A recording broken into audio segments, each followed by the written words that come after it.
Exploded views are a great way to communicate exactly how assemblies come apart and go together. And in SOLIDWORKS 2019, creating and editing exploded views is even easier. A new rollback bar is available when working with exploded views. This new rollback bar works just like the rollback bar in the Feature Manager and can be dragged up and down the tree to help users visualize an explode sequence step by step.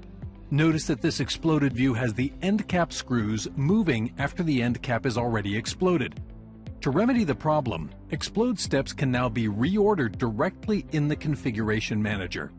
As the rollback bar is dragged down farther down the tree, we can see that the inner washer stack has not been exploded. As we edit the exploded view, the rollback bar remains in this position in the Property Manager, and any new explode steps are added above the rollback bar. Explode steps can now be named upon creation, eliminating the extra step of having to edit the name after the fact. You can clearly see that the new explode step has been added above the bar and is properly named. The rollback bar can be manipulated here in the Property Manager, and reordering explode steps is much more intuitive.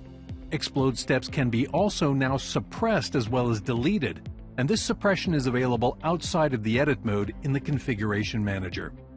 Creating exploded views can be very beneficial on drawings and for model-based definition, but nothing beats an animation.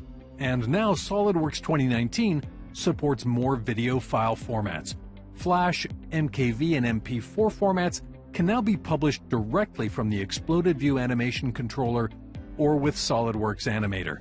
They say a picture is worth 1,000 words. Well then, an animation must be worth 10 times that.